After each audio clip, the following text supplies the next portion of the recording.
This episode of the BREWtally Speaking Podcast is brought to you by On Point Pomade. Keep your beard and hair looking on point with their line of pomades and beard oils over at onpointpomade.com. Use our code BSP15 at checkout and get 15% off your total purchase order. So thanks again to On Point Pomade for sponsoring our show.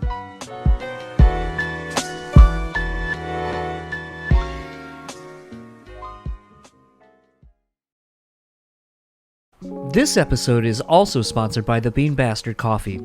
Head over to thebeanbastard.com and pick up any one of their delicious hand-roasted coffees. Coffee lovers will also enjoy their hand-cut and handmade espresso candles and soaps as well. If you're in the Buffalo, New York area, head to their store located at 448 Elmwood Avenue. And thanks again to the Bean Bastard for supporting this show. The Speaking Podcast is proudly sponsored by Rockabilia.com. With over 500,000 officially licensed items in their online store, you're guaranteed to find something you need.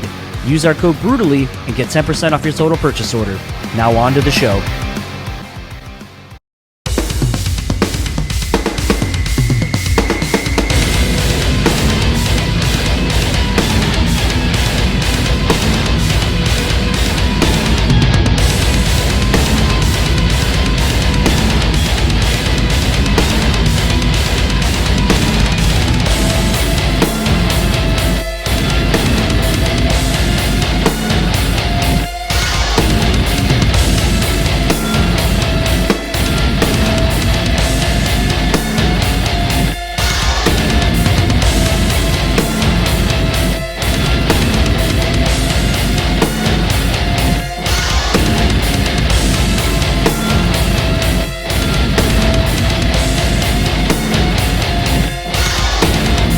What's up, everybody? Welcome to another episode of the BREWtally Speaking Podcast. I am your host, John, and this episode's guest is Phil Labonte of All That Remains, who are celebrating 15 years of the Fall of Ideals.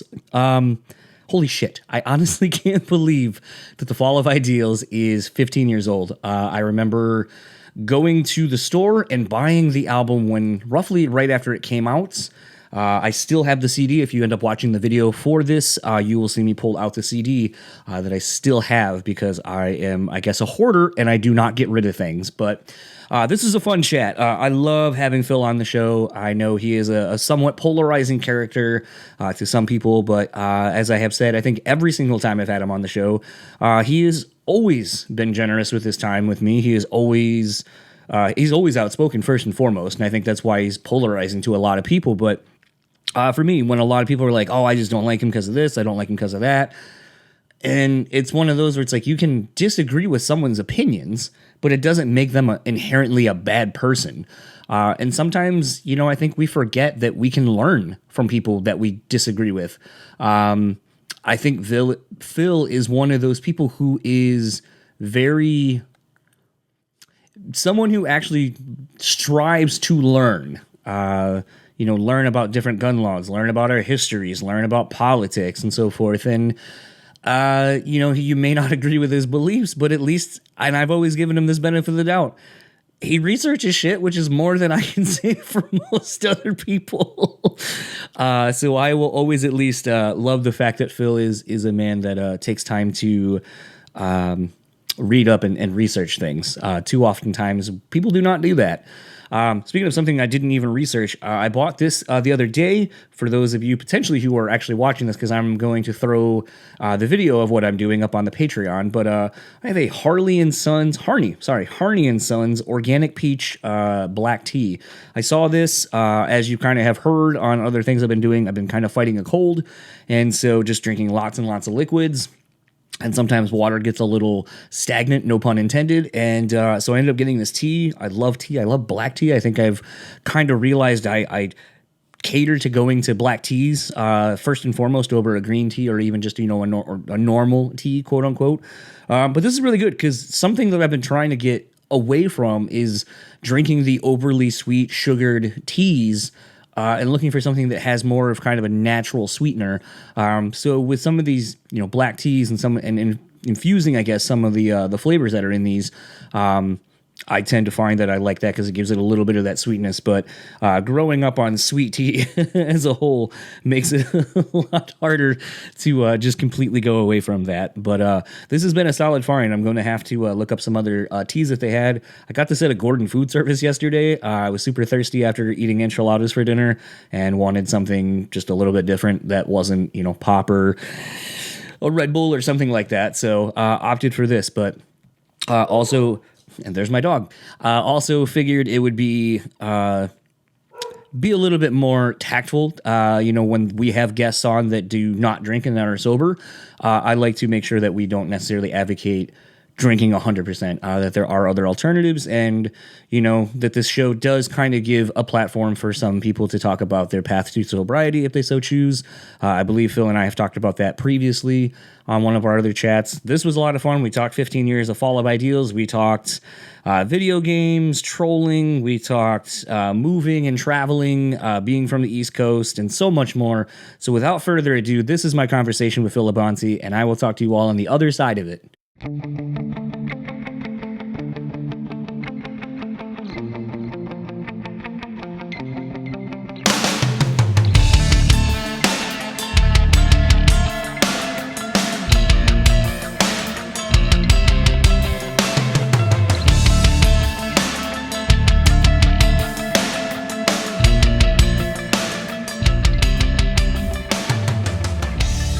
We're going to do another one of those finally. A record? Yeah. Oh, well, what's that like? I don't know. We haven't started it yet. Oh. So it's been a minute since we did one. So. Well, you can call that one the Phil of Ideals then. Oh, God. That's my Call of Duty name. Damn, I thought I was really clever calling this room name the Phil of Ideals, and I sent that to Amy. I was like, I'm pretty proud of that one. And she goes, it's pretty good. And I was like, I don't feel like I've seen that one be used, surprisingly. That's my Xbox Live. No, not Xbox Live. Maybe it is Xbox Live, too. Because it's like Activision is all the same shit, I guess. Oh, okay. Dude, it's so... I've been getting so mad because I just bought the new Madden. And I don't know what the fuck's going on, but so I have the new Xbox, humble brag. the Xbox, what's that one? Which one is it? The Xbox One X or whatever, or Series X or whatever they decided to call it. So I got that day one. Yeah. And this was the first sports game. I've been all right, they had a year to finally fuck with the new graphics and what it can all do. Gameplay's, there's some frustrating things about it, but I think that's just sports video games where they only have probably essentially 7 months to work on it and then 5 months to fix the game as people are still playing it. Yep. And so it was one of those before 50-50 balls, your receiver, linebackers, whatever. Usually your receiver would get it. This one, I swear to God, a fucking linebacker just goes, I dropped the ball. I'm come on, fix that shit. Do you think it's a mechanics thing? I think it's one of those where every year, they probably take into consideration, same with any Warzone and stuff like that. Oh, it's too hard. I don't like this, or this thing sucks. And then they try to overcorrect it. And then it's you didn't need to go that far with it. There is a happy medium. You don't have to be all right, well, fuck you guys then too. Yeah. Destiny's notorious for that. Trying to fix stuff. Yeah. They'll try and balance stuff. And one thing will be a little too out of balance, or they'll be doing stuff somehow something will slip by. And I think it slips by because they know that it's fucking overpowered. And then they're just we have fun playing it. So we're going to put it out there in the world and then we'll change it later. Because there are guns in Call of Duty that are like that. There's one gun that recently got a 400% increase in recoil. They were off by 400%. I mean, it was good as fuck, and I loved using it. It was a motherfucking laser beam. It was fun. And everybody could make one, and so it wasn't it was unfair. But they were just oh, this thing's too much fun. It's too good. So cut it down. But 400%, how are you off by that much and actually serious? Well, I mean, I don't know. I play a lot of those games. Probably about a year or so ago, I got into Warzone with some friends. I had them. My wife went out camping with a bunch of friends, and then I had my friend come over, and then it was took me back to being like young 20s and you don't give a fuck how your living room looks. Like, it's like we have a living room set up and I brought in a whole nother TV, set it on something else, and we're literally just sitting on couches with our own like 50-inch TVs playing by ourselves, but playing together. And my wife came home and was just like, what is this? And I was like, this is how we've been playing games all weekend. This is called a LAN party, bitch. And maybe not bitch, but yeah, but it was really funny too, because like I realized they're like, it's funny watching people play those, and some people will be like, man, I just suck, I'm not good at this right away. And I realized I'm not the best at some of those. Like, didn't know what I was doing. It was my first time playing that game. And so I realized I'm really good at driving vehicles for people. If we're doing like the parties to go rob or do whatever, I'm good at that. So I was like, this is my skill set. Let me drive vehicles, drop a pin of where I need to go, and I will get us there. But I feel like too many people, and I think you could apply it to life, don't realize that they can't always be the center point or whatever, that sometimes you got to know your role, play the second or third, and do something to be a successful team or a successful part of a team. Support roles are important for a reason. Mm-hmm. You know, like if your dude that's driving can't drive, you're gonna die. Yeah. Like, just because he's not the guy that's fucking, getting a bunch of headshot, sniper shots, for the gram or for their fucking your YouTube page, doesn't mean that, driver isn't important. And it goes the same thing for anything else. It's like if you're not able to say, my job is not what is the focal point right now, so I need to step back. Like, people need to be able to do that, like in life. It's been kind of funny. I've been kind of talking, as we're kind of segueing away from video games into something a little bit bigger, like a bigger picture narrative, sort of. It's been interesting kind of talking a little bit with people about sort of this. And let me back up and preface by saying, so I went and saw Code Orange last night, and I haven't seen them in a couple years, and I saw them in the same room I saw them for the first time in front of 30 people. There were obviously more people at this show than the first time I saw them. But it was weird because I felt like it was less scary and less, it was a little more sterile now. Like, the sound was really pristine. They had a light show and a lot of stuff going on.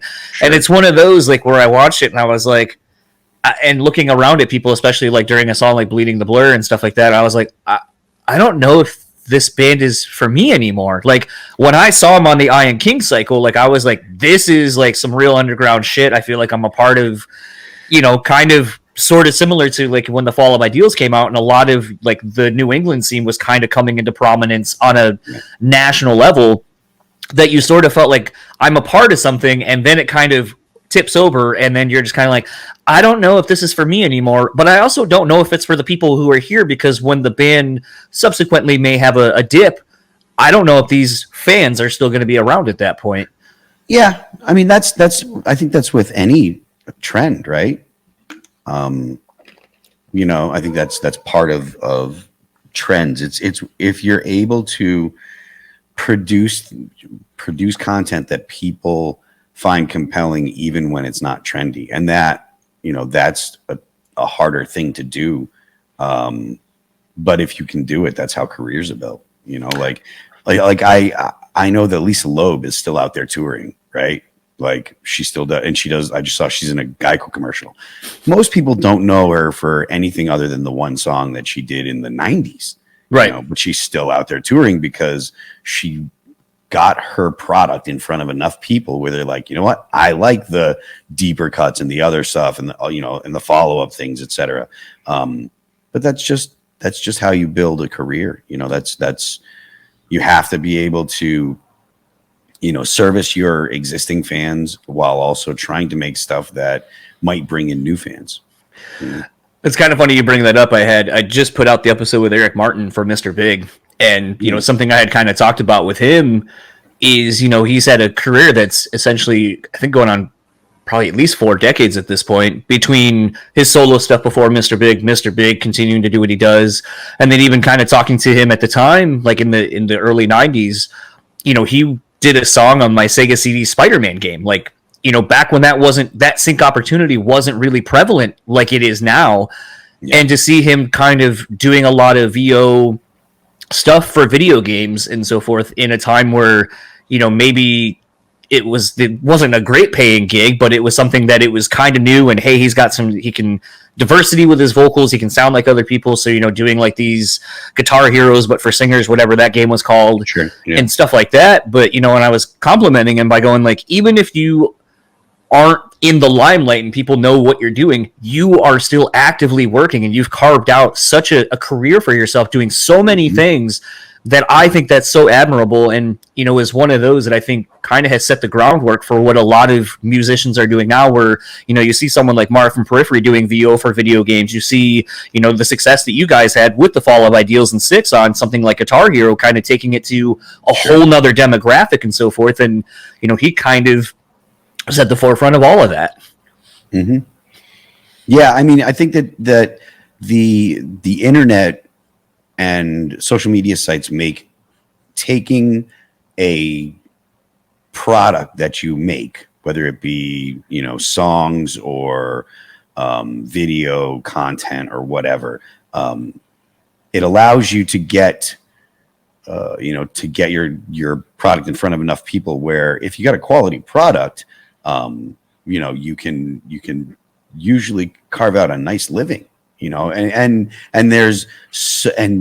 what is a quality product is so diverse that it leaves room for, just about, anyone, like there are people out there that are making nice livings playing Rocksmith on Twitch, and they make a good living doing it, and they're playing music, or people that just make videos or do things with established musicians or musicians that just create content themselves. It's like the avenues to distribute your product and the what you want to present to people for them to consume. It's very easy to carve out a living if you're producing something good, and that's mostly because of the means of spreading it around nowadays.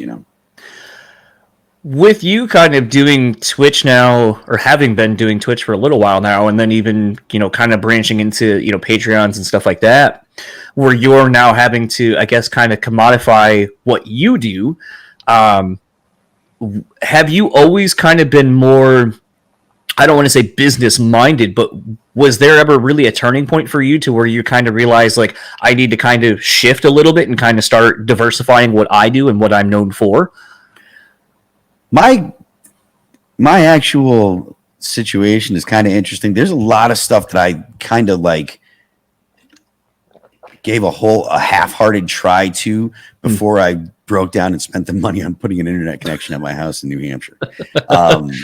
I should have done it years and years ago, but I just never. I was like, I can use my cell phone, and I couldn't find a company and just made excuses and put it off. And anyways, finally got it done.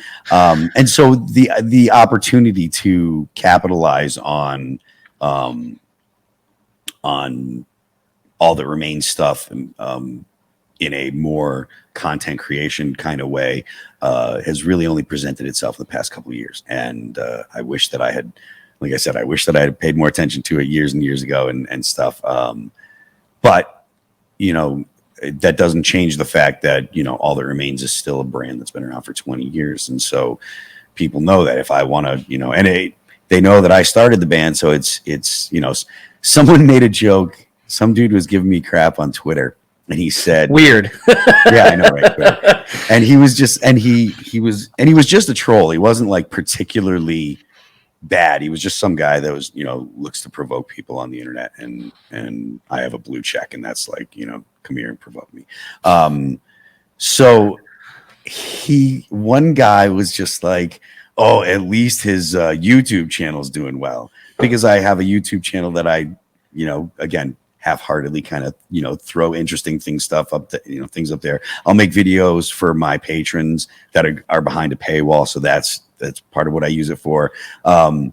And he's like, cause I got like 10,000 followers on there or something like that. Not, and not a lot of activity cause I don't focus on YouTube. And he was just like, oh, blah, blah, blah. It looks like his YouTube channel's doing well. And I'm like, don't you realize that this is my second YouTube channel and my first one is the All That Remains one? Like that one, like if you're criticizing YouTube channels, I mean, it's, you know, the All That Remains one has like 500,000 people on it. And we have never been a, you know, an internet savvy band, to say the least. It's funny because like he's just like, you know, oh, yours isn't doing well. I'm like, no, yours is, ours is. You know, so, well, I think like, anyways, it's so interesting because like I've been kind of talking, and I feel like it's because I just turned 37, like I don't even know, like a week or so ago, and it's one of those where you can't help but start kind of reflecting back on things you've said, things you've done, especially when you have something like a Facebook where it'll pop up however long you've had the app. And I got rid of that years ago.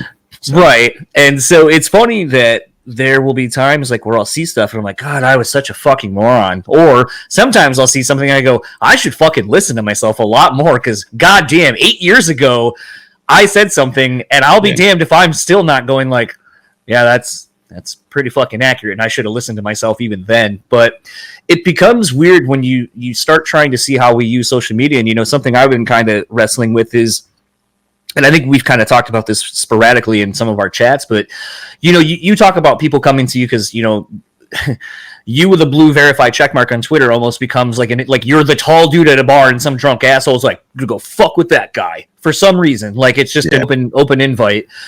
But I still I see comments all the time, like, you know, this whole trend on Instagram, it seems, where people are first, and you're like, first what? Like, you're the first comment. Post. Sure, but it's like, what value does that add to anything? Like, you obviously couldn't have taken the time to read whatever the caption was. You probably couldn't take in the image or video plus the caption and kind of take in the whole message. You're so fucking quick to be quote unquote first that it's just like, I don't understand what value that adds, which is none intrinsically, but it also goes to beyond the fact of like, I go, what is that? There's something about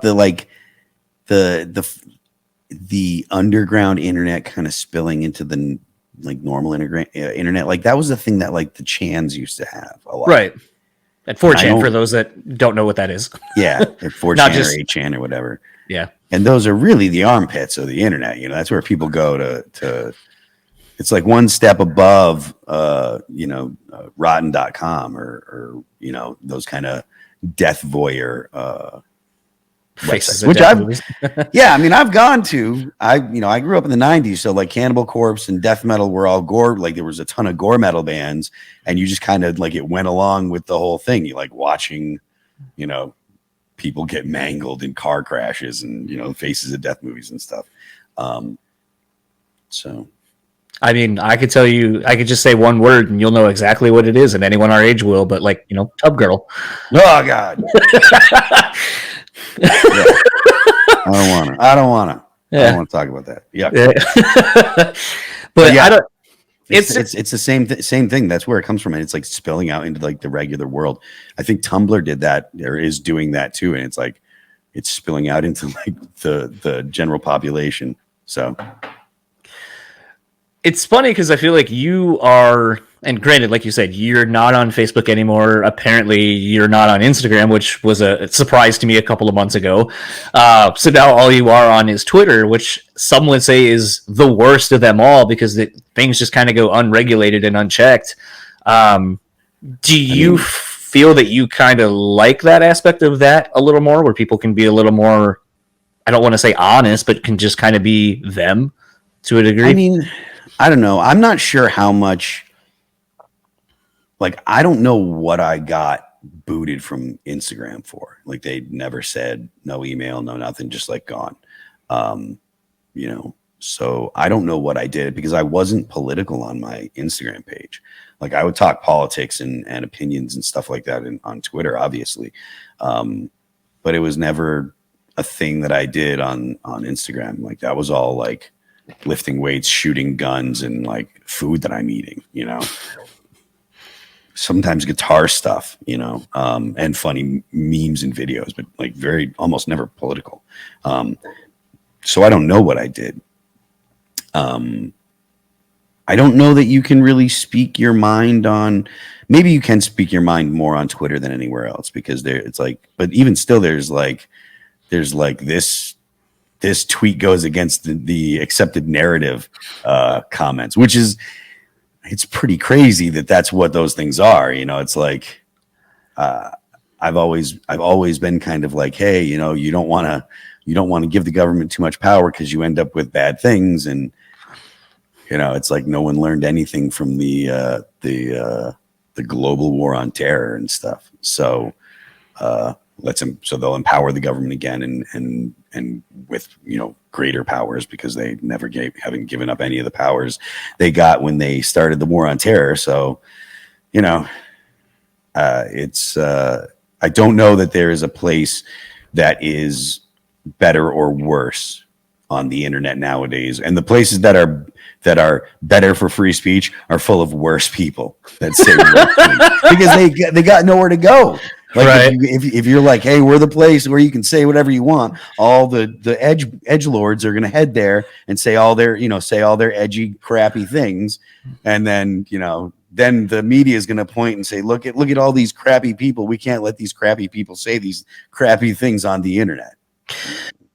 That actually, I just literally had this thought, and I'm kind of surprised it's taken me this long to kind of connect the dots. But we as a society, as people, a lot of times, we make that comment, or I'm sure you've heard the comment over the decades of like, why don't we take all the killers, pedophiles, whatever, stick them on an island and then just let them be, then they won't affect our society anymore. Indirectly creating the space, like you were just saying, for like all the, like, if you want to do whatever you want to do, come here, and then it just somehow gets even worse and more toxic. I think that almost digitally proves that idea doesn't work either. Like, of kind of taking everyone and just putting them somewhere else, out of sight, out of mind, kind of. Like gulags? Because it sounds like you're describing gulags. I'm trying to get back into the fight. I got to win this one-on-one battle and get back in it. So, I mean, it's not a good idea to just take people that are either antisocial or don't fit into the society that you have as an ideal and cast them out. And it's not good to have an underclass in your society. We saw how destructive that was with like a lot of the racist laws in the early part of this, in the early part of this country's history. It doesn't make for a sustainable society, a society that can survive. It also is hypocritical against the things that at least our society is supposed to be built on. So, I mean, I think that's a terrible idea. So you have to convince people that disagree with you with arguments. You have to make a good argument, and you have to have people that are going to agree to the rules of the argument in the first place, which is getting harder and harder, because there are some schools of thought out there that literally say, the point is winning the argument. So any way that you can make your opponent look bad or look wrong or whatever, that's acceptable. And if you win that and you look like you won, then you won, because they look at the world as a struggle for power, as opposed to something that you can actually identify what is real and true, and things that have good outcomes and things that have bad outcomes. So just for a second, my the screen I'm actually looking at keeps like cutting out, so I'm going to move this box to another monitor I have, and then move the camera so I'm not staring off in the wrong direction at you. Don't worry, I take no offense. I'm not attractive. Yeah. I'm not a pretty man. I feel like this is what all the girls on all the webcam model shows have to do with their feet when they trying to get the good shots in. With the feet, really, what they need to do is they get microphones now and they just breathe in them. That's what I really want to. Thing on Twitch, like they're just like chicks that do, they call it ASMR, and it's a chick licking a fake ear, and I'm like. No. And then I heard how much money she makes, and I'm like, okay. There was many years ago, before I was with my now wife and all that, one of my exes, she came home one day after working at a restaurant we both worked at, and she was like, some guy offered me money to like piss in his shoes if I took photos. And I was like, well, how much we talking? And I mean, yeah, I would think you should have. Well, and then she was like, yeah, and I was like, he just wants photos? And she was like, yeah. I was like, I mean, you can blur all of your stuff and just see the stream and piss on the shoes and give them to him and get a couple $100. I was like, let's do that. If some weird pervert wants to pay you for that, yeah, go right ahead, man. That's we could have a nice dinner on that, some piss dinner. Anyway, I still remember, kind of speaking to that, and I actually was thinking I was going to make the joke earlier, and you're like, I still don't know what I did to get kicked off of Instagram. I was going to be like, I remember, I think it was on MySpace a long time ago. You had some photo, and I think it was like either, I can't remember if it was like a photo of like your bunk, but I feel like it was just like your nightstand or something like that. And then someone's like, oh, I just love the aesthetic of this. I took it and used it for whatever. And you're like, cool. Well, I mean, indirectly, you have a naked photo of my then girlfriend or whatever. So probably not a good look for you and very weird.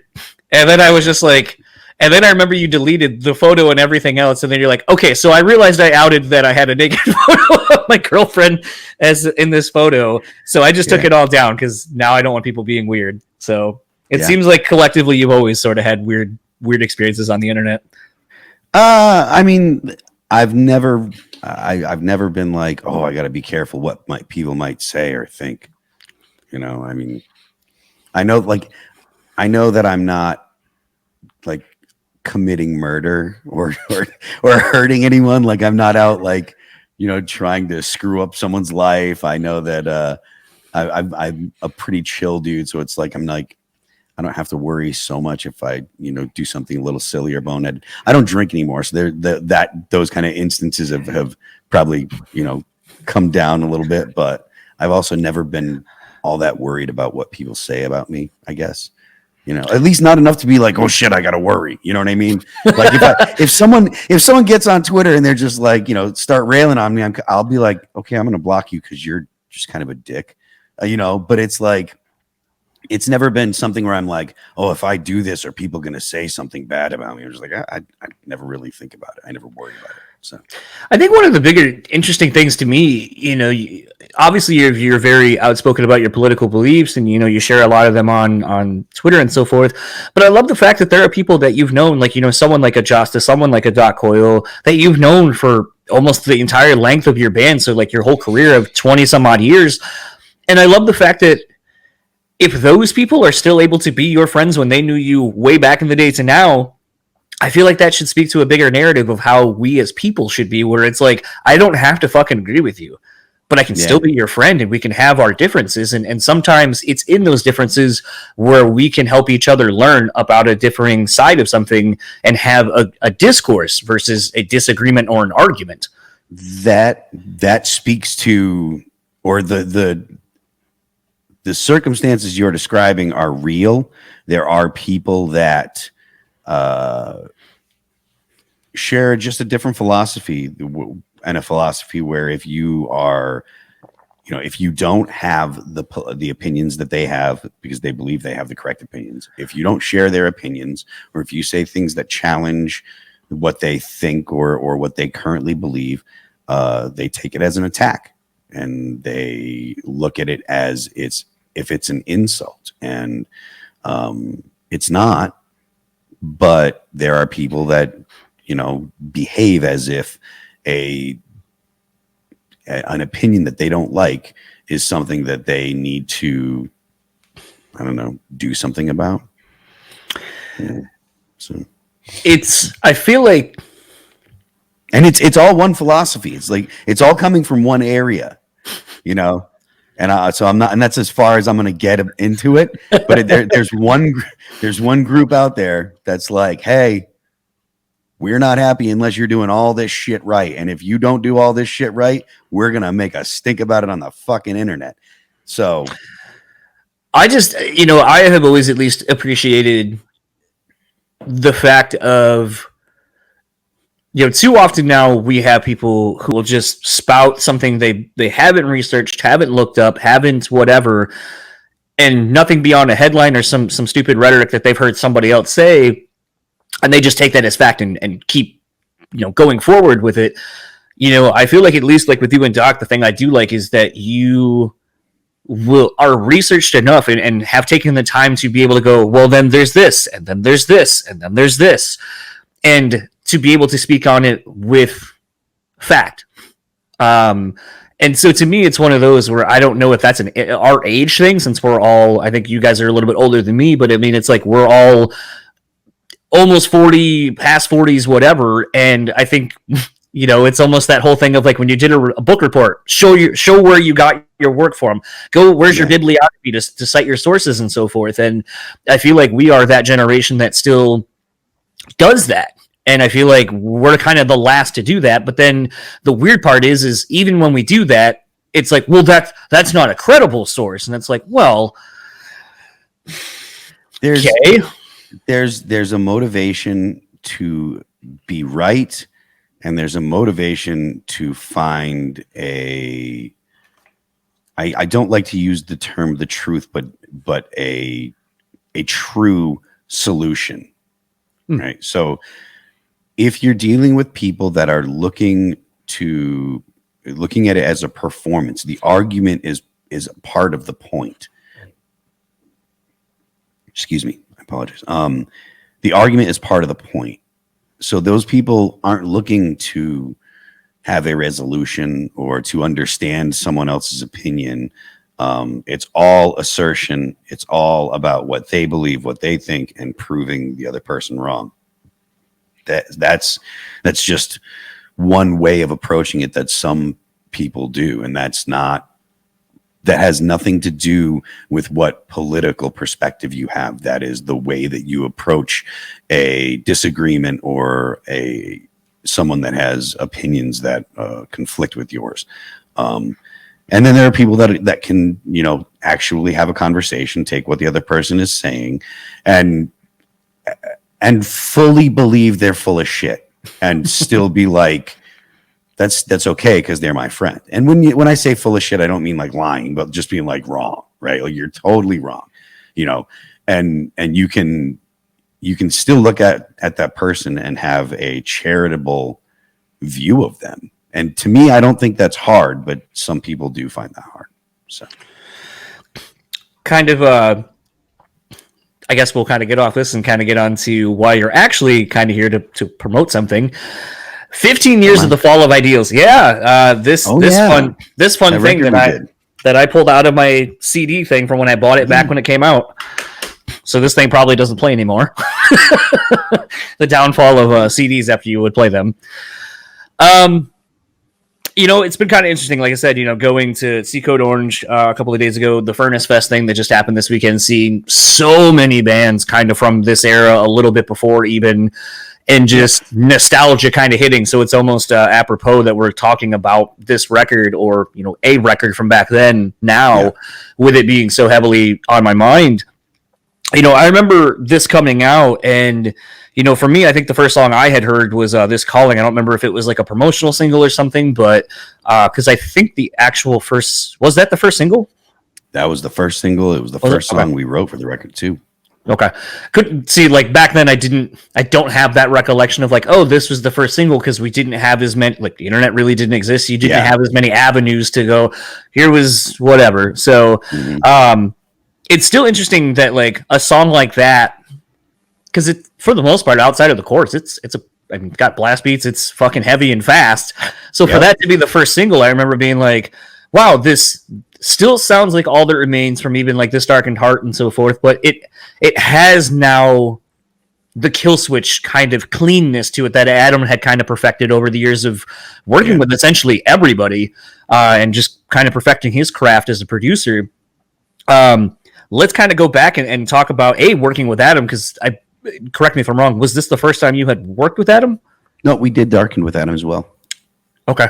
I almost thought that, but I couldn't remember if he only did like a couple of songs or something like that. But no, we did the whole thing with him. We for Darkened, we just went to Adam and we're like, hey, we've got like all these riffs and we don't know what to do with them. And so then we did. He was like, "All right, this is how you put a song together." Fair enough. So, and then, so when we did the Fall of Ideals, we didn't have to go and be like, "Hey, what do we do?" We had cool riffs, and we were like, "Let's put them together like this." And so the most of the record was pretty. It fell together pretty easily. With This Calling, like that was that was the first song we wrote with Shannon, and it was the first song we wrote for the Fall of Ideals. And we were just like, "How fast can you play double bass?" And he said, "About this fast." I said, "Sick, that's a riff." No, it's a simple riff. The riff is real easy. It's just just blazing away on the E string, and just da da da da. It's the same chords. It's super simple, but it's a bajillion miles an hour, and it was new for us. So we were like, double bass that fast, sick. Let's do it. And then the chorus is just it was just a cool, catchy, chorus that had a cool melody. It's simple. It's super simple. Like the song is, as far as songs go, and some of our choruses and stuff, like it's a couple lines and a cool melody, and that was it. And that seemed like it was the one to get people's attention, that would get the people's attention the most, because we didn't know what was coming in the future. Obviously, we wanted something that would let people know that we were a fast, aggressive band, and we kind of felt like we didn't have that on Darkened, and that was the thing that Darkened missed, was the aggressive, fast drums. So, we were just like, hey, the one that goes right in the beginning, let's start that. That's the one that we want to put as the first single, and that's the one that we want to set the tone for this whole record, and it worked. I gotta ask, the final take we hear of the opening vocal, how many takes of that did you have to do? Oh, those, I don't know. I don't remember it being all that many. Probably one or two. Those screams are I'm pretty competent when it comes to screaming, so I can just usually I can get them on the first or second try. Well, it's just always funny because we've heard and have seen in countless band documentaries and so forth, and those that have worked with Adam, it's a lot of nope. Oh yeah. Oh yeah. No, do it again. No. You get done and you hear in your ears,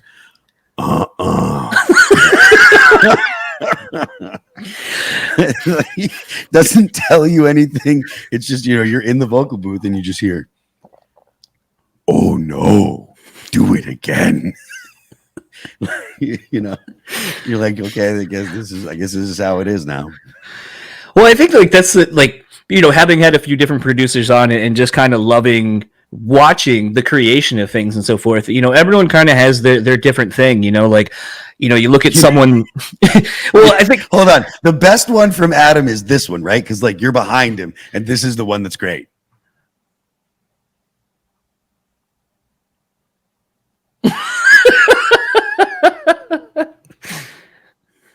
That's the best one. That when you see that face, he's laughing at you so hard.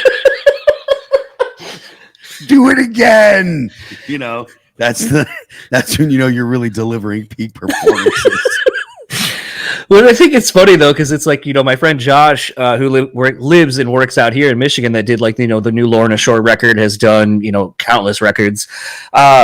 He, by all accounts, he is a musician himself, likes to get in there, kind of work with people. He's kind of a producer's producer who likes to get in and help you write the best song possible. Yeah. But I also love that he doesn't take any of the rest of it seriously. So when he was going to be on Nail the Mix, he likes wrestling, so he did have this wacky ass setup that's clearly not the shit he uses, and it looks like an old VHS thing, and he looks like a wrestling manager, and so he's kind of treating it like a Tim and Eric Andre kind of looking thing. And you're like, I love the fact that the creation and everything is serious. It is serious to do that, but the rest of it, you're like, this is all fucking stupid, so let's just treat it equally as dumb. You have to make music for a living. That is hilarious. Let's have fun. So I love the fact that it seems like, one of my favorite things, and to use a wrestling term, would pop me, is you would see Adam, and he would be the way he is on stage with the outfits and so forth. And then every time I'd see him at Zing working with someone, here he is wearing a fucking Abercrombie turtleneck and looking all suave and shit. And I'm like, You don't see that anymore, though. Now, in California, now it's just tank tops and flip flops. That's it all the time. Yeah. Southern California he's done. He's never shoveling snow again, and I don't blame him. Yeah. Well, I mean, didn't you move to somewhere like a lot warmer? Texas. That's right, Texas. I was going to say I couldn't remember if it was Vegas or Texas. I remember you saying you were moving to. It's Texas. I still got my house in New Hampshire because the band is back there, or at least Mike and Costa and my family's there, and so having a place in New England, I'm going to probably always do. But I like it warm, and I hate the snow. And Texas is awesome. So. Yeah, we just went to Atlanta, which is like my probably number one destination, I think, if we move. Yeah. And I don't like heat necessarily, but I like most everything about Atlanta. And it seems like, I've asked them when I go travel, I'm like, what do you guys do like during the day? And they're like, we don't go out. And the thing is, it's swamp too. Like down in in Georgia, there's a lot of swamp on the coast of Georgia. Yeah. So get ready for that the mosquitoes and that sweatiness. Yeah. Where I'm at in Texas, I'm far enough inland. I'm in the San Antonio area. So it's like it gets hot, but it's dry too. So it's not so bad.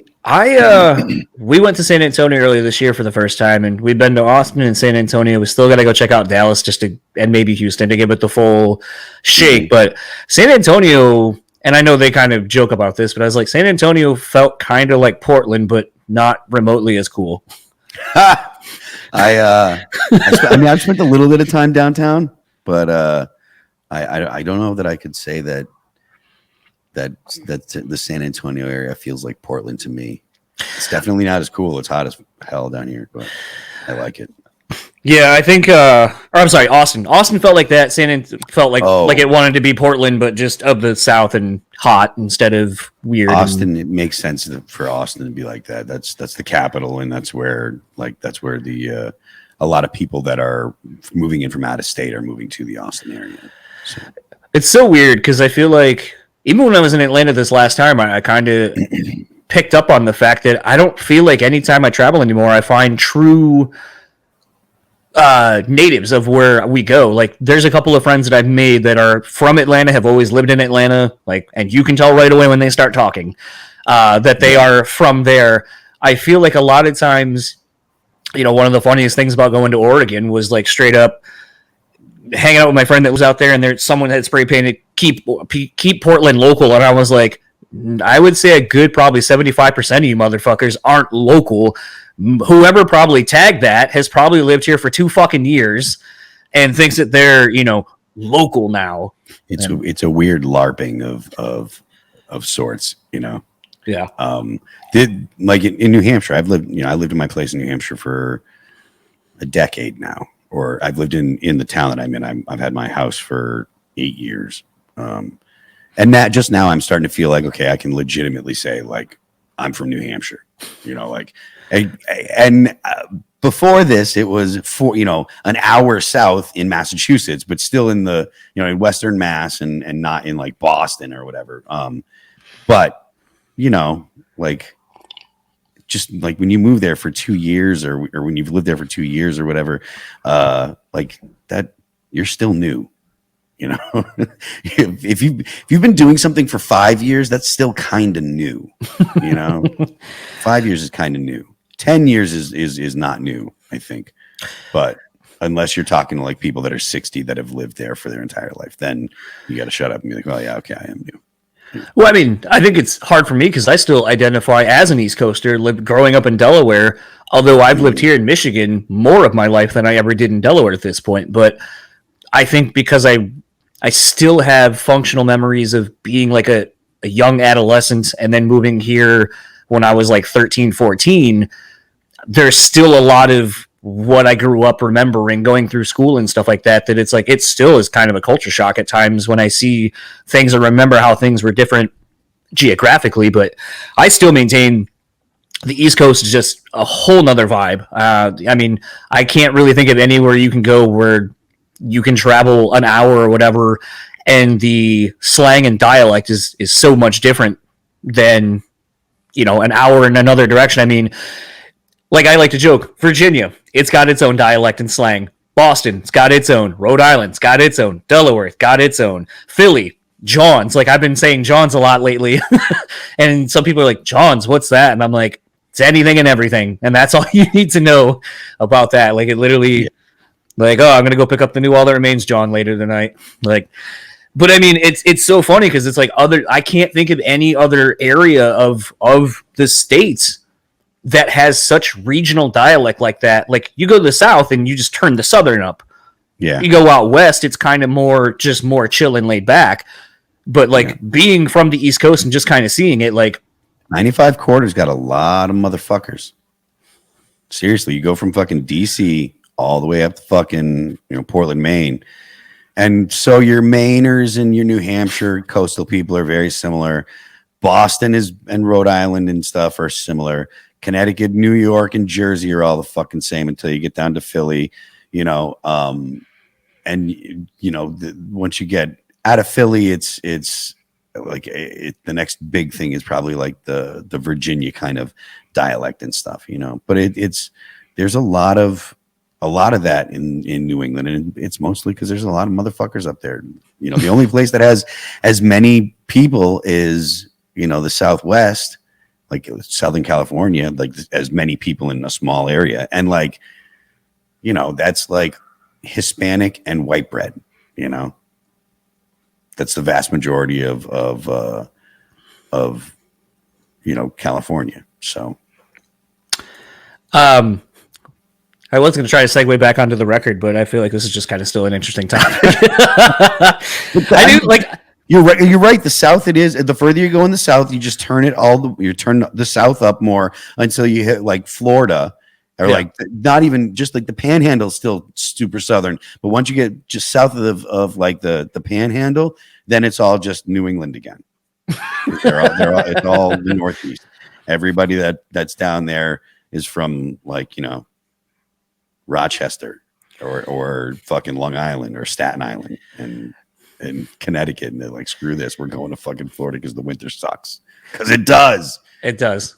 We went to go see one of the Every Time I Die Christmas shows, and a lot of our friends were like, "You're going to Buffalo in the winter?" And I go, "I live in Michigan." Yeah. So that shit's a roll of the dice, dude. Christmas shows and stuff, like we used to do them like at Pearl Street, and then we were just, man, I don't know. It's like 50-50 as if the show's going to happen because of winter snow and like, people. I don't know, man. The winter's a motherfucker. It fucking screws everything up. It does. But it was really funny because people are just like, I can't believe you're going to a cold place in the winter. And I was like, it's not much different than here. Like, we even went to a Bills game and people were like, I can't believe you went to a football game out in the winter. And it's like, again, I live in that shit, so it's not really like, it's still funny when I go back to Delaware for fall, and there's a photo of me at Rehoboth Beach, and I'm wearing an Eated hoodie with cutoff shorts and flip flops, and everyone was like, "Aren't you freezing?" And I'm like, "Back home, it's like 10. It's 65 here. I think I'll be okay." 65 is that's great. It's wonderful weather. That's what it's been the last couple of days here after a massive heat wave for the last month and a half. Yeah, the fall is nice in New England, in the Northeast. Well, in the North, and even though like Wisconsin, Michigan, out there, if it's on the lakes, it's the weather's so similar to the Northeast and and stuff. It's not like I don't feel like it's the deep freeze that like Fargo gets, like North Dakota and stuff.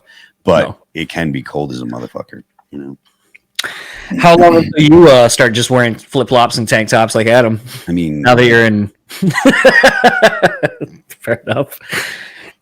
I wear flip-flops around my apartment. Like, I've got my flip-flops by the door that are my outdoor flip-flops, and these are my indoor flip-flops.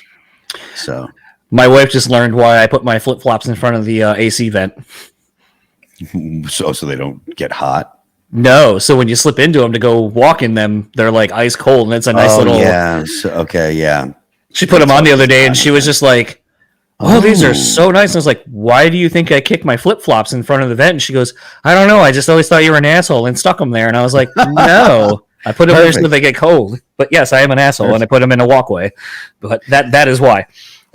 Nice. You know, so I remember around this time too, you know, kind of going back to the record, man, I'm really trying to remember. Dice was still in the band when you guys did this, because I feel like he was in Dice did not do this one. No, he didn't make it into, he was not, he left before we did, he left in 2004 before we did the Sounds of the Underground. Okay. Then we had to struggle through Sounds of the Underground with a bunch of people filling in on bass. And then we got Genie after the Sounds of the Underground. And that's when, and Shannon was already in the band before Genie. So Shannon was playing drums on the Sounds of the Underground during the Darkened phase. And then we did The Fall of Ideals, and Genie played on that record. Okay. There's like so much of this that like and granted I could have like Wikipedia'd it, but it's whatever. I'll show my ass on this and just be like, I was wrong. So many bass player issues, so it's always funny because like I feel like a lot of times people would be like, oh, well, it clearly shows that there's, you know, problems with the band, and I want to be like, if that was the case, then Every Time I Die by that admission would be one of the worst bands ever, because they have gone through so many bass players. I know they've had a lot of bass players, haven't they? I mean, Nick Hippa, I remember did a couple of shows with them a couple of times. Yeah, and they've had a couple drummers, right? They had Rat Boy, then they had Legs when he left. Okay. He did one record, then they got Daniel Davidson from Under Oath, and then he did Low Teens, then he left, and then they just got Goose from Ex Norma Jean in the band. But I mean, sometimes like, and I think this is a more interesting question on this. I feel like sometimes changing members sporadically like that reinvigorates. Like, you know, you were just telling the story about Shannon going like, how fast can you play double kick? All right, boom. Now like it added a different dimension to the band that you didn't previously have. Yeah. Do you feel that kind of, I mean, you want a consistent lineup because that makes things just a lot easier, but do you feel that sometimes when you get some new blood in that it just gives everyone kind of a shot in the ass to kind of be excited about things again, maybe because it's a new experience for that person? I think it probably is a little bit invigorating to have new people to work with. I know I'm excited about working with Richardson. You know, like we'll go ahead and come up with, you know, a couple verse chorus kind of ideas, and we'll just send them off to Richardson and be like, you know, have fun, you know, and be like, we got an idea for a verse and chorus, and here's maybe an intro riff. And then, you know, build a bridge, build fucking solos, add stuff, you know, and I'm really excited about what he's going to do. Definitely. But yeah, so, I mean, I think that it can, if that's their role in the band, you know, if they're a writer, if they're a creative person, you know. I think I had completely forgotten that you hadn't written anything with Jason since he's been in the band for seemingly quite a while now. Yeah, he's been with us a couple of years now, and we actually just had a conversation 2 days ago about like how we were going to work stuff, how he preferred us to deal with the files and stuff, whether we should get a fucking like, because you can on Pro Tools you can have everything in the cloud where people can access it from wherever, or we can just send each other fucking a zip file and, you know, have the whole session on hand. So yeah, anyways, that we were discussing what we were going to do and how we were going to work it, and I'm excited to hear what he does, because he's obviously he's an incredible musician, but like his technical ability is, you know, second to none. So I don't recall asking you this at the time, just because I was trying to keep a lot of the Jason questions at bay, because I knew you were probably fielding so many of them and all the press you were doing at the time. Sure. With the space and the scene that Jason came from, you know, with, you know, bands like Born of Osiris and so forth, and then kind of how he exists, you know, with his like, you know, YouTube channel and stuff like that, have you noticed that that's brought a different demographic or a different type of fan to All That Remains since he's been in the band? I don't know. I mean, I don't know for sure, like how many people, I don't know that there's any way for me to know how many people check us out because they heard about us from Jason, or vice versa. But I'm sure that there are plenty of people that are more casual All That Remains listeners, that will check out Jason, because Jason lives in a world where you have to be interested in really progressive technical music to, and that world is obviously got some of the best players and some of the most interesting critics, I think, because they know what they're talking about.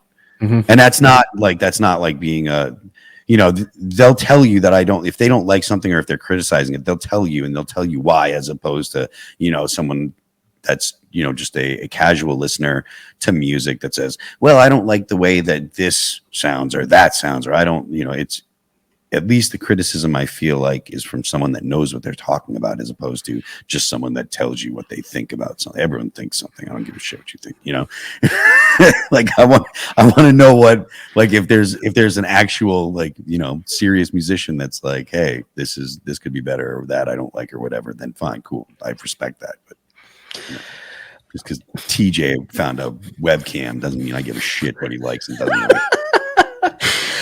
Well, I think it's so funny because it's like having, had some of the Periphery guys on, I always would get so nervous, especially talking to Spencer, because he was the first one I had gotten to talk to in the band, and it was after they had done the Hail Stand record.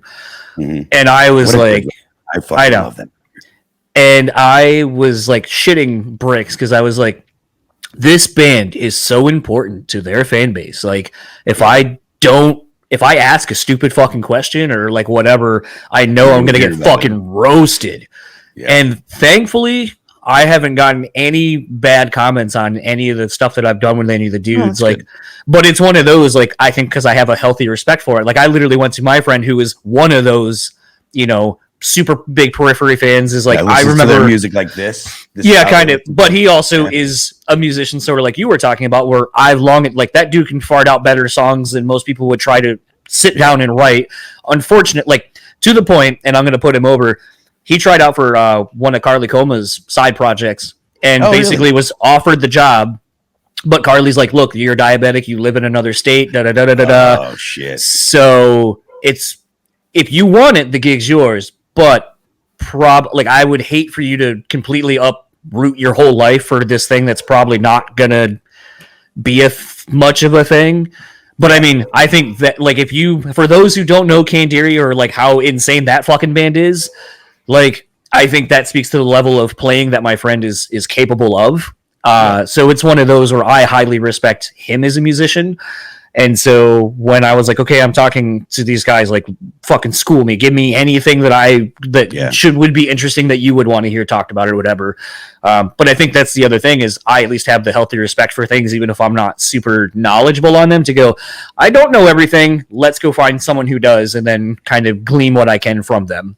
Yeah. Yeah. And I mean, that kind of does bring us full circle to the first question that you had, but like, that was one of the reasons that All That Remains exists as a band, is because, we were smart enough to go to people that were smarter and say, hey, this is our idea. This is what we want to do.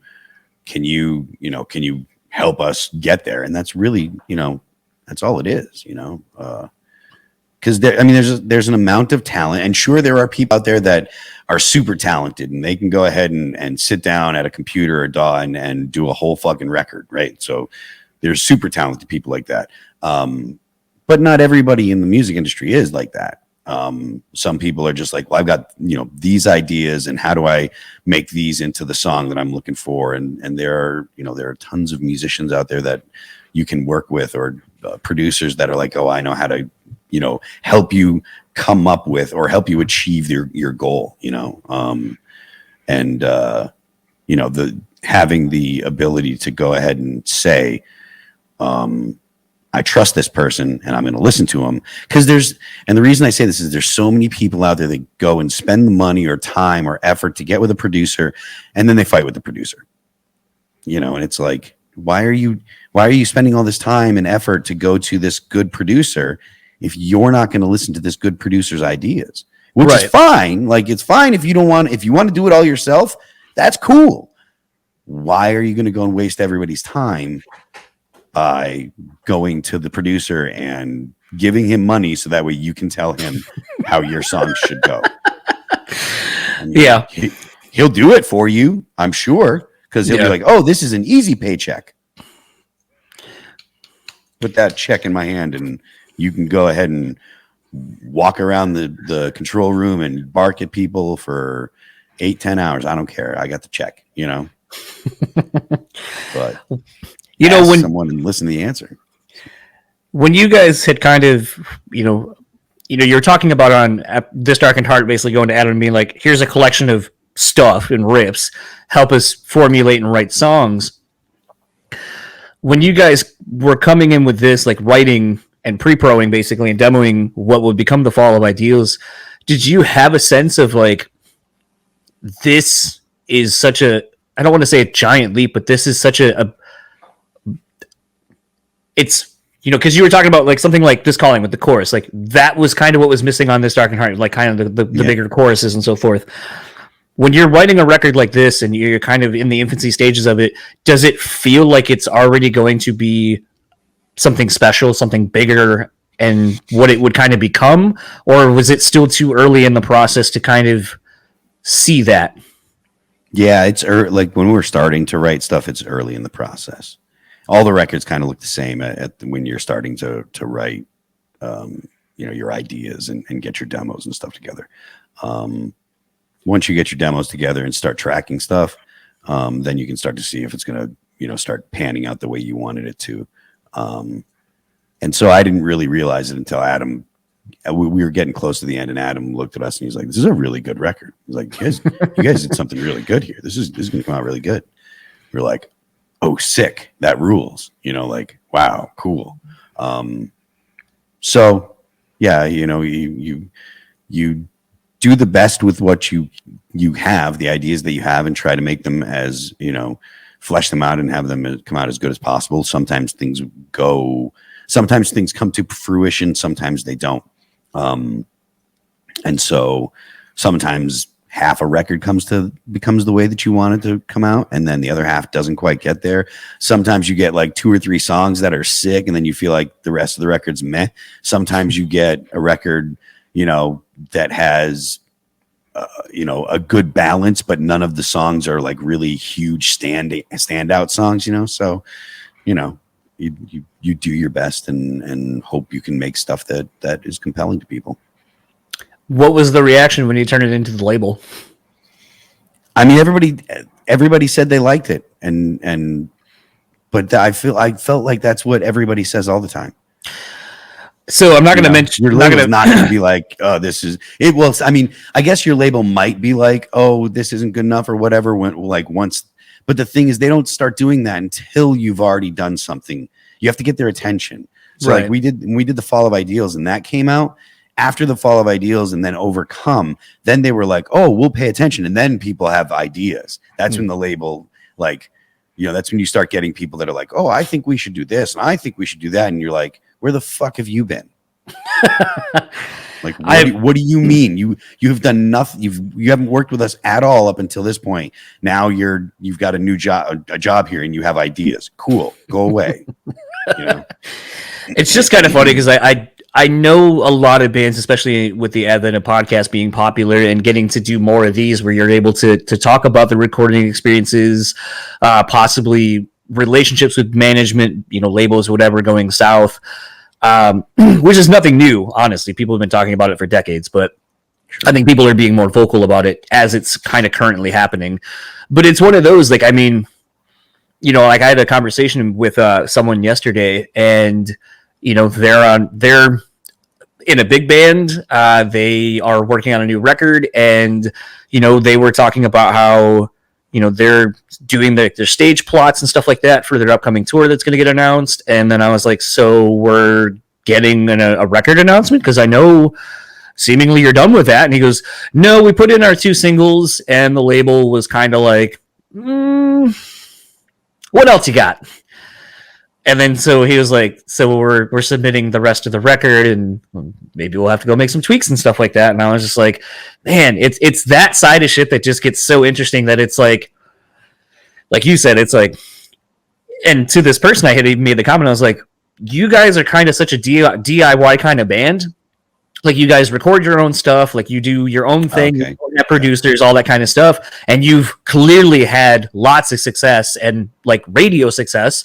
So I don't understand why a label would then come to you now after, you know, a couple of records and having the success that you've had and the great touring success that you've had, to then kind of be like, we're going to kind of fuck with the formula a little bit and kind of offer our advice. And it's like, why? It's worked so far. So why deviate? I don't know. Yeah. I don't know. But yeah. I don't know. That is God. So I know we've talked about the Guitar Hero thing. How did that happen? Like, was that something that management had? You have no idea how they even approached? Label said, "Hey, we're going to get you guys on a video game," and I was like, "That's the sickest thing I've ever heard." Yes, fair enough. They were just like, I was like, "What song?" They're like 6. I was like, "Well, that's a surprise, but that's still the coolest goddamn thing ever." Awesome. I'm super excited that we're going to be in a video game. I can't believe that. So fair enough. I didn't know if there was kind of more to it, or if it's one of those where I guess technically, since they probably own this pub and all that kind of stuff initially, or a lot of it, that you're just probably like, hey, like whatever sync opportunities, we already have that built into our contract, so you do whatever. Fair enough. I wasn't sure how that really broke down, or if it was even like well, it's between this, or we want something a little bit more accessible, or whatever. No, they because Guitar Hero 2 wasn't looking for, I mean, they were looking for hooks. They wanted songs that sounded cool, but they weren't looking for vocal hooks. They were looking for guitar stuff. That's true. So they, you know, I didn't know I had never heard of the video game before they said, "Hey, we're going to put you guys on this video game." And I was like, "Cool." And they told me it's like there's a special controller that you can play along with the song and blah, blah, blah. I'm like, well, that sounds cool. And then when I found out that like it was the second hardest song on Expert on the game, so when kids wanted to finish the whole game, they had to drill that song into their head. And, you know, it was a huge, huge opportunity for us. It was great, you know? Yeah, I think it was interesting to see bands like, you know, you guys, Every Time I Die, and, you know, kind of, I feel like there's a Shadows Fall song on there too, that it was just kind of interesting to see, like, again, the kind of that not Midwest, that's where I am. The Mass kind of scene, or like the East Coast scene being strongly represented. Like, I still just am so enamored with that as an idea, because it's like the only other time I've really ever seen a true coastal versions of the same kind of scene is hip hop, you know, where you had your East Coast hip hop and you had the West Coast. Yeah. And, you know, something that, you know, I had asked this with Travis from Atreyu a while ago, so I kind of pose it to you. Is it weird that your local scene, or what is it like when your local scene essentially becomes the national scene? It was cool. Excuse me. The thing is, like, All That Remains kind of got in at the buzzer, right? Like, all the bands that were going to be something, just about all the bands that were going to be something from that scene really had gotten their feet on the ground by 2006. So like when we put out The Fall of Ideals, like we were like the very tail end of the metalcore thing. You know, we had some stuff that we were doing. Obviously Darkened was going, we were touring on that when metalcore was really popping off in the early part of the 2000s. But then by like 2006, 2007, metalcore was starting to jump the shark. There was, you know, that TV show that MTV was putting together looking to make a metalcore band. And those, all the bands that tried out for that had some level of success and stuff like that. So that was kind of going on. And so for us, it was, as soon as people started to notice us, we were like, we have to make some kind of change that's going to set us aside, set us apart from everybody. You know, some bands use, you know, makeup and theatrics and stuff. Some bands, you know, do try to write, you know, try to out heavy each other. We were just like, we want to write songs that people are going to remember, write hooks, write choruses that people are going to dig, write hooks. And if people dig the hooks, if people remember the chorus, like that'll be that'll be a thing that people are going to get into. And you can, I mean, it works for Killswitch. Everybody loves their hooks, and that's people love singing along and stuff. So I think if you write good songs, and I think the foundation of a good, metal song or whatever is a good hook, that's something that's going to be memorable, that people are going to walk away humming, I just feel like it's interesting because it's like, for me, you even go back like a few more years before that, and it's like, I mean, shit, you look at like Blood Has Been Shed was almost kind of proto gent, essentially. Yeah. And then you look at, bands like Dead Guy and stuff like that, and it's just like there's so, and then literally the old school East Coast hardcore scene and stuff like that, and it's just it's so interesting to just kind of see how there was that, I'll call it a 20-year stretch really, but where it's just like East Coast hardcore is like one thing, like it just is a beast unto itself. And then kind of speaking, when I've had James and some of the 18 Visions guys on and so forth, that it's like, I made the comments then, I was like, what was it like your first time coming out East? Because like you guys had your thing going on in like Southern California that was, exploding. And then very much the same, like the mass scene where it's like, okay, there was 18 Visions. 18 Visions begat Bleeding Through, and you just had like all these bands apart.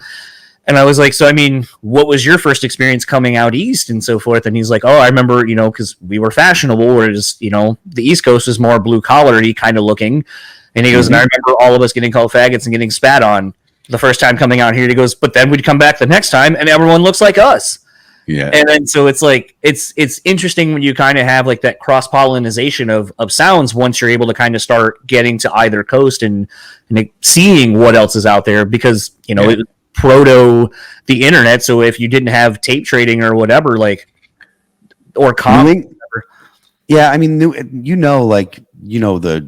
Boston scene and the New York scene, like there wasn't a whole lot of, and obviously Connecticut and stuff. And it's like, there wasn't a whole lot of theatrics in New England. And that went into even bands like All That Remains, bands like Shadows Fall, bands like Killswitch Engage. There wasn't, they're not putting on outfits and makeup and doing their hair and stuff like that. It was a very blue collar kind of thing in New England, so, and I remember, when people were talking about the eyeliner and stuff like that, it was like the guy that people were like, people were very derisive of it. They were just like, oh, whatever, and had some not choice things to say about the bands and stuff, but it didn't last very long because they were all like actually coming up with good music. You know what I mean? Like 18 Visions and Bleeding Through and stuff, like they were, right at the peak of the scene at the time that they were in, so. Is it weird to think about a time where you had, I don't want to say divisive scenes, but you had such distinct sounds coming from coast, and there wasn't really much like the Venn diagram kind of like, here's kind of the cross section of all of us because we were separated by thousands of miles. It is weird how like this, because there was a lot of the same bands that were influencing, a lot of European metal bands were influencing the As I Lay Dying guys and the dudes in like, like we said, like Bleeding Through and the West Coast bands and stuff. And so it's interesting to see the way that those influences impacted different, kind of the different coasts and stuff, because, and I think this is representative of California. The punk influence in California was more prominent than, or at least the punk rock influence in California was the most prominent kind of underground mixed with the European metal, and then the hardcore scene in New England mixed with like the European kind of metal. So you could see those two flavors, I guess, maybe is the way to say it. Like you get Hatebreed is all hardcore attitude and a lot of metal riffs, right? Like they're a very metal sounding hardcore band. Whereas there's a lot of metal bands that came out of the West Coast that had far more punk rock influence, and you hear a lot of the strummy stuff and two-step stuff coming out of, or at least a lot more of it, I feel like, out of Southern California.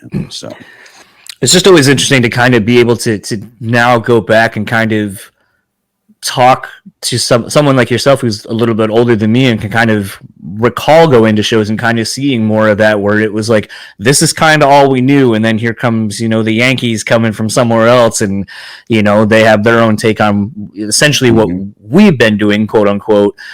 And I kind of actually, as you were talking about, you know, kind of the influences geographically, do you recall, and maybe not at all, but do you recall if like the Florida death metal scene kind of had really ushered its way up to the East Coast at all? The thing about the Florida death metal scene is it actually came from Buffalo. Cannibal Corpse. Cannibal Corpse moved to Florida, and like, at least from, you know, Cannibal Corpse started out in Buffalo, and until like what, 93 they moved to Florida. I think it was something like that. Something like that, yeah. It was by the time the Bleeding came out, they weren't in Buffalo anymore. And that's when I feel like, I know there were Florida death metal bands before then, but maybe that's when I started paying attention to the Florida death metal scene. So that could be just my impression of it. You know, I feel like the Florida death metal scene was before the metalcore scene. No, for sure. You know, so I'm not sure. I don't know how much they influenced that stuff, but I mean, I know I was influenced by like Cannibal Corpse and Grave and Entombed and death metal bands. You know, that was the stuff that I was listening to when I was a kid. It wasn't the hardcore punk bands. It was the you know, the your Suffocations, your you know, your Cannibal Corpses, your you know, General Surgery and Immolation and Deicide. I still love Deicide. You know, I just followed Deicide on the All That Remains Instagram account. I saw them. They just made an IG for Deicide, I think. So I was like, ooh, Glenn Benton and Deicide. Click follow on those dudes. Funny enough. It's so funny to, you know, I obviously, you know, with George Corpse Grinder, you know, doing a lot of, you know, these things and just seeing how he is as a person. It's so funny now to just see the duality of, there's what you see on stage and the voice you hear, and then there's the person. And for a while, I feel like, I mean, my biggest gripe with death metal as a whole was I was always, and it was almost like a badge of honor, that it's like, it can sound good. Why won't you let this sound good? Like, I famously had good. Why don't you want it to? Like, I famously had I can't remember the guy's name, but the drummer for Dying Fetus, because their last couple of records, like especially Wrong One to Fuck With, I was like, God damn, this sounds so fucking good. Like, why? And I even made the comment to him. I was like, I know of a lot of Dying Fetus stuff, but I was like, really, I've become a fan of the band in the last 2 records because it sounds good. And I was like, I know it sounds like a backhanded compliment. I don't mean it to be, but like, that's always been like my biggest point of contention with death metal is like, same with punk. Like, it just, I know like some people, purists, are going to be like, oh, but it's pure and it's raw. And it's like, yeah, but spend more than $2 on this fucking record, please. So I can hear it. I don't want to hear your mistakes. Yeah. There's right and there's wrong. I don't want to hear your mess ups. You're in a studio. You can literally sit down and play it. Like, I don't want to hear slop and mess and you know, errors and stuff. Make it sound good. Yeah. Do it right. Yeah. No. No. Just like I said, the best one was where like the hands go up and you don't know what's going on, and then you just see the profile with this dying laughing at you. Oh, okay. I guess I got to do it again, you dick. Well, actually, that's a good question. So there's a documentary, which I don't know if there's a link for it out. When I asked Amy for it, she said she didn't have it. So I don't know if it's finished yet or not. Is there going to be a lot of in-studio footage of you guys recording this? Like, do you have that stuff? Not in studio. Well, I mean, we've got some footage. I haven't seen anything yet. We've shot some interview footage. Me, Mike, Jason, and Richardson, and I think we got who else did we get? We got Shannon. He's going to be talking a little bit, which is super cool to hear his perspective.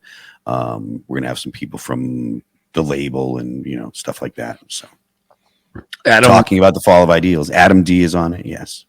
So it's great when he always does, because it seems like sometimes, like when I've seen him on like the Under Oath ones and stuff like that, that was actually why I like Kill Switch's Set This World Ablaze, because they had all of you on to talk about it, because it was almost like, look, this is the second record. There's not really a whole lot to really talk about. So let's just make this fun and kind of whatever. And I remember like one of my favorites, I think it was like Keith from ETID was just like, yeah, every time I dance, it sounds just like Kill Switch Engage. So if you like Kill Switch, you'll love ETID. Go buy our record. Unless you don't like Kill Switch Engage, then don't buy that. We sound nothing like them, and you'll love our record. And I was just like, it seems like everyone's just having fun doing something and kind of equally as surprised at the success of, their friend's band. Yeah, I mean, that's the thing. It's like, it was the fact that happened and we were a part of it is it's really cool. It's really more than I had ever kind of hoped for. And the fact that, I'm still doing it, we're about to start our 10th record and,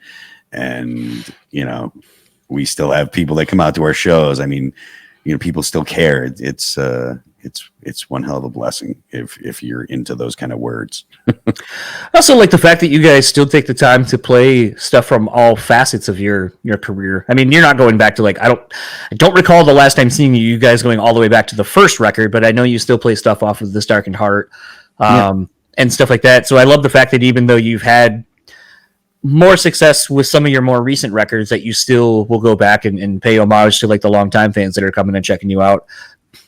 Yeah, I wouldn't try to play a show where we didn't do This Calling in 6. I feel like that would go poorly. I think people would be upset. Are you guys, again, I haven't gotten a lot of information about what's going on with this 15th anniversary edition. Are you guys remastering it, remixing it, or anything? Or just re-releases on vinyl and stuff. Okay. We're not doing a remix or remaster. But there's vinyl, like I said, there's remixes on vinyl, and there's we're doing merch and stuff that you can get on our website, and we're gonna have a tour coming next year. I don't have the dates yet, but it'll be shortly. There's a documentary on it, so we'll have more stuff to be announced. But part of the slow release of stuff is because of COVID and stuff. It's just taking longer to get things done and etc. What do you mean? Do you mean things are being affected by the pandemic? Yeah, a little bit. Oh, weird. Surprised, right? Have you resold your vehicle for probably $10,000 more than it's actually worth? I don't know. I mean, I haven't done that, but I've heard people talking about that. I mean, if someone wants to buy my Jeep for $30,000, I'd be kind of sick.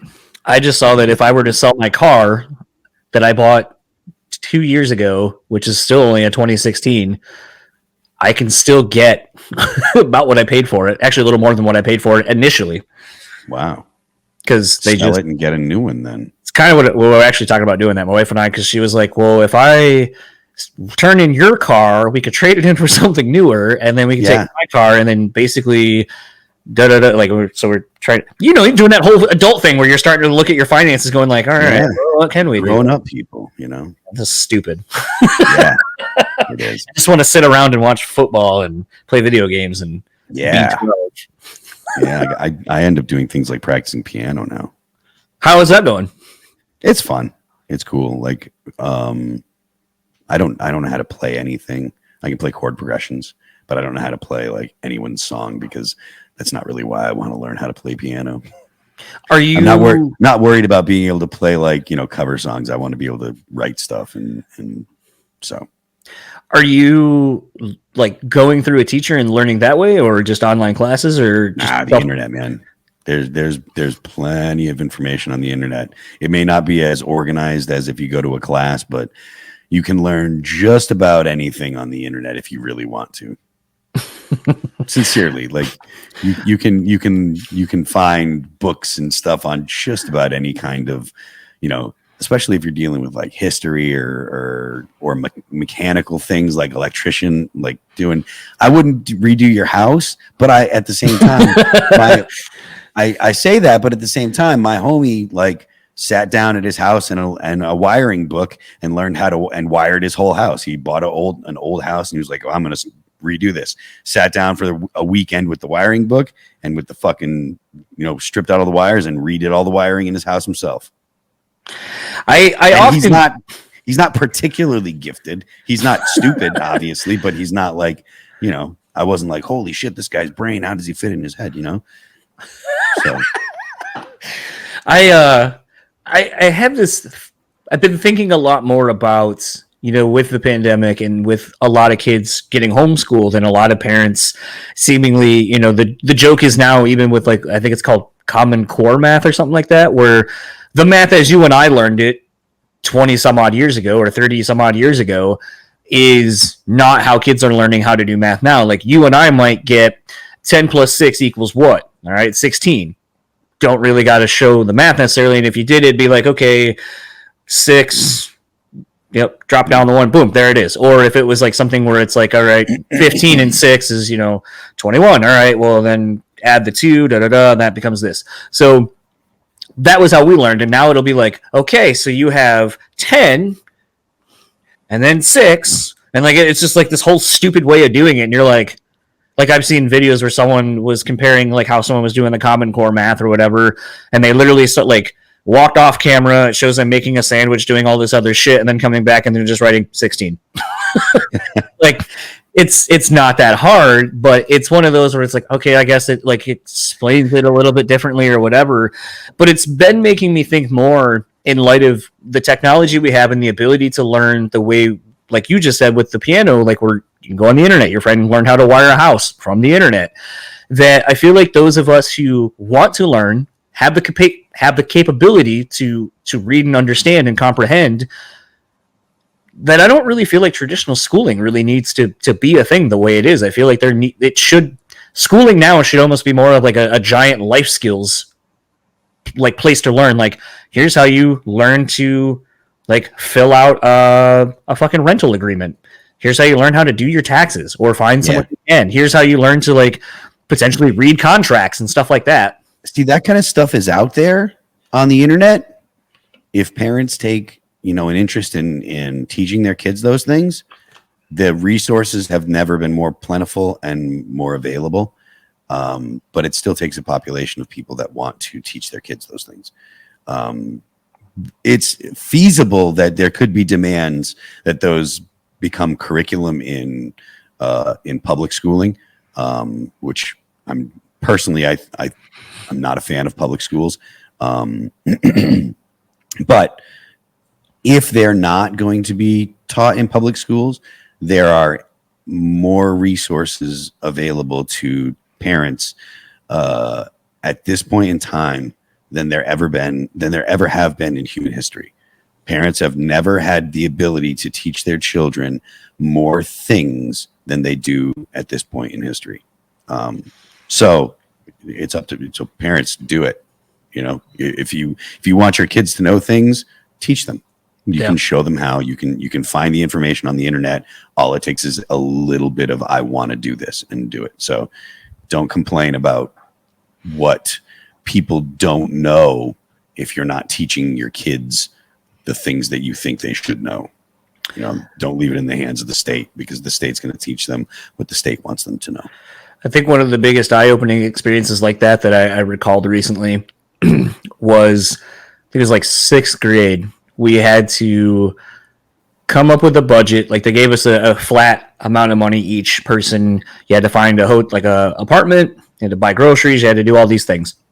Sure. And I remember my parents helped me, and they were like, oh, well, because you also, again, providing sources, had to clip out whatever it was that you found. So if you found an apartment, you had to find the newspaper article where you found it, paste it into your thing. And then this is like how much I make, this is whatever.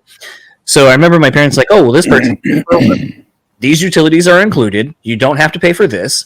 Like, there you go. I ended up getting like a C on the project because apparently I didn't quote unquote follow the guidelines. And my parents were like, what the fuck? A real responsible person would realize that that's not enough fucking money to like do anything or live. So why wouldn't you look for a roommate and or look for a place where some of your utilities are already included? Like, that's how the real fucking world works. And I look back on that now, and I'm just like, it's interesting that I got a bad grade for doing something that ultimately would lead to me bettering myself in a financial situation, my financial situation. Yep. Kind of makes you think a little bit when you kind of go beyond that you're like sort of pre-taught that it's like, no, that's wrong because you didn't follow these guidelines. And you're like, well, then I wouldn't survive. Is that the ultimate goal? Is that I'm not going to survive? It's not to teach you useful things, apparently. No. So, I guess to kind of wrap up, where can I guess everyone can only find you in one spot, but Twitch. You can see Twitch my as well. Twitch streams Monday, Tuesday, Thursday, Friday. I stream on Twitch. It's either twitch.tv/Phil That Remains or twitch.tv/All That Remains. Mike Martin, our guitar player, also streams on the All That Remains page a couple times a week. I am on YouTube and on Twitter and on Minds and on what's that? Minds is a social media platform. It's another bunch of them. I've got a Patreon. All those things are Phil That Remains. So just do a search of Phil That Remains on your particular platform of interest, and I should be there. Just not on Facebook and Instagram. So when is your OnlyFills page coming out? No, there's not going to be an OnlyFills. I already have the Patreon, so if I want to put up nudes, I can put them up on Patreon under a paywall. So, but you're not going to get nudes. You won't get them. I was trying to. Or no, I guess Patreon probably backed off that too, didn't they? What's that about nudes? That you can post content like that. I thought they also were trying to get away from that initially. I don't. Not that I'm aware of, but I don't post nudes, so I don't worry about it. Well, you might be missing out on another Avenue stream. No. All right. Good talk. Yeah. So that was my conversation with Phil Labonte of All That Remains. Again, 15 years of Fall Out Ideals. If you go to their online store right now over at All That Remains Online, you will see that they have pre-orders for vinyl. The original copy pressing is already sold out. They are now doing a pre-order for like a pink variant, which looks really cool, and I might have to cop one of those. They have glow-in-the-dark hoodies with the Fall Out Ideals on it. Just a lot of stuff celebrating this anniversary of this record. I really kind of love that I put my own foot in my mouth when I was like, oh, it was the first time working with Adam D. And he's like, no, we did the record before with Adam. And I was like, fuck, you're right. You did. I forgot. Adam D's done so fucking much. It's so hard to remember what he has and has not done. I think there was even a recording of a band that was on his brother Toby's label, Devil's Head. And I forgot Adam recorded that too. But I should not be surprised because fucking Adam recorded almost everybody in the early 2000s, it seemed, that had a landmark record. And I really want to get Adam on eventually to talk about his producing career, even though I know he hates talking about himself and he doesn't really like doing press, quote unquote, in general. So who knows if that'll ever happen. But fingers crossed, because he's the last person from Killswitch Engage that I need to get on the show, and I'll have collected the whole band. But Phil, going back to Phil, I loved the Adam D stories. I love that he even sounds like Adam D at times. Oh no, do it again. Like, so fucking funny. I think that was one of the things that I always loved seeing in those DVDs. It's just everyone, like, you know, like I said, we're so used to seeing Adam being kind of this larger than life person. So to then see Adam all of a sudden very serious and at the time very dressed up and professional, and it was just like, wow, the Jekyll and Hyde nature of who you think someone is, but both of those are accurate representations of who Adam is. Yeah, I loved that Phil told those stories. I can't wait for people's reactions to that. I think we're going to get a lot of feedback and laughs about those stories. I almost feel like that would be a great podcast, just a weird sidecast where it's just like stories of recording with Adam D. And like that's just a side podcast. I think that would be the stories you would hear and could have told would be great. But all that aside, I'm going to start wrapping up this episode. I know this one was a bit longer. It was a little bit over an hour and a half, I believe. So we're going to get into all the plugs and the shills and all that kind of stuff, as you know we do. So if you like to keep up with All That Remains, it is simple enough. Go to All That Remains on Facebook and Instagram. Twitter is at ATRHQ, or you can just go to allthatremainsonline.com. That'll be the landing page for everything. All the links to the socials, all the online web stores, tickets for the tour that they just announced for the Fall of Ideals, 15 years. If you would like to keep up with Phil, well, now he only has Twitter at Phil That Remains. I think he said he had something else in the chat that's not Facebook and all that kind of stuff, so I don't remember what that was, but if you go to Twitter, go to Phil That Remains, you will see a link tree there, and it literally has a link to everything that Phil does, including his Patreon, which is at patreon.com/Phil That Remains. And if you would like to support him also on Twitch, he twitches. If you would like to support him on Twitch, he is on there Monday, Tuesday, Thursday, and Friday at 8 p.m. Eastern Time, doing vocal covers and a bunch of other stuff. So go support him doing a bunch of other things as well, because, you know, obviously touring came to a halt, and this is another platform and an avenue for him to connect with fans. I will say the Patreon was actually pretty cool. There's a feature at, I think, the $30 tier that you get guest listed to any All That Remains show. You don't get backstage or anything, but you get a free ticket. So that might be something of value on top of everything that he's already doing over there. And if you would like to keep up with this podcast, simple enough, BREWspeakPod.com is our landing page for everything. We also have a Patreon, patreon.com/BREWspeakPod. Thanks to our patrons right now, Sarah, Mark Tagg, Craig, and Malcolm. I want to thank you all for supporting the podcast. It has greatly helped start offsetting some other things that we have going on and contributing to that. So very much thank you to that for supporting an independent podcast.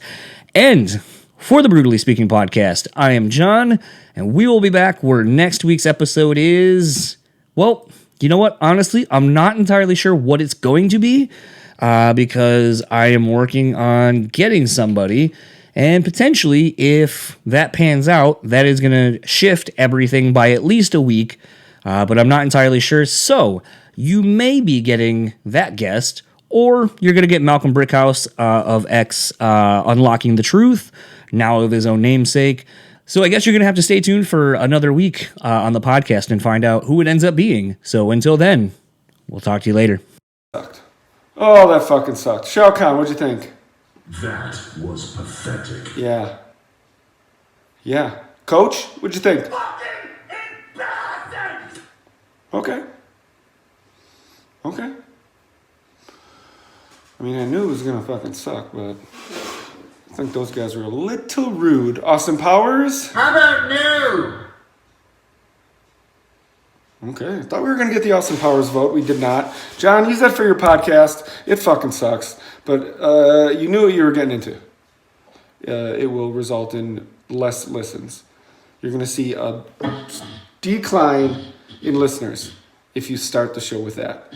You're gonna see 30 seconds in, the number will plummet.